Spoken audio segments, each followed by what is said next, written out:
You know what I mean? Like, and I know you probably grew up having all the national dishes and eating, you know what I'm saying, certain ways in Trinidad culture. So once you moved to the middle of almost nowhere in America, you didn't get none of those, you didn't get none of that stuff you would get back at home. So what was it like for you? First thing I would say is that sweet potato, that orange sweet potato, that is not sweet potato. I never knew that you could fry okra. I didn't know that was a thing. It was hard. It was hard to adjust to a lot of fast foods in the Caribbean, and especially me growing up. My parents weren't rich or anything. Fast food was something you would have maybe had once a week or maybe like twice a month. America is very accessible.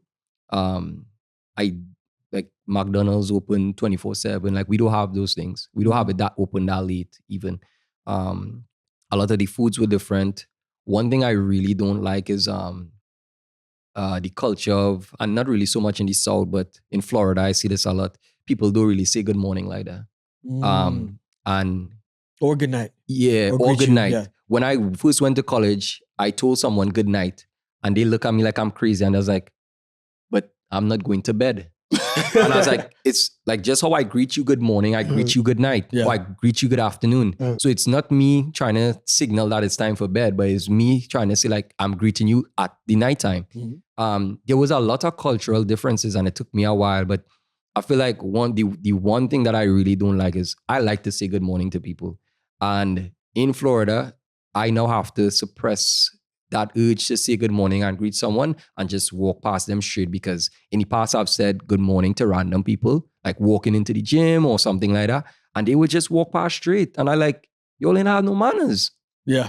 I realized that happened to me too once I moved to the States. Like people, or if you say yes ma'am or no sir or whatever, as a sign of respect, they'll be like, I'm not old, don't call me sir. Yeah. So it's definitely a heavy adjustment, but people who recognize it, like older people, they realize like it kind of sets you apart, your manners. Yeah. Saying good morning, good afternoon, being very respectful, it sets you apart. And an American system, it kind of gave me advantage, like open doors, like, well, in some ways, for me being a little bit different from the other kids, because I came here when I was like 17 too. Okay. So it was like a little different. I did 1 year of high school here and then moved on. So it was I could understand to that plight. Like you'll say good morning and you'd be like, boy, these people rude, boy.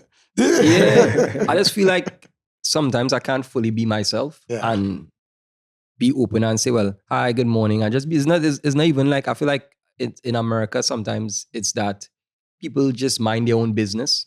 And, you know, they really, not that they don't care, but they just kind of in their own life and in their own business to the point that they don't even care to say good morning. And for me, it's just like, I mean, it's common manners. Just, I see you, good morning, and that's it. We don't need to have a conversation or anything, but it's just, I see you, you see me, and then I acknowledge good morning to you, and that's it. Well, if you think Florida's rude, man, you definitely don't want to go to New York. I just gonna say that. Every time I go to New York, and they look you right in your eye, walk right past you, don't say nothing to you. You might say good morning, they might cuss you out. What you saying good morning to me for, man? What you talking? Who said it was good?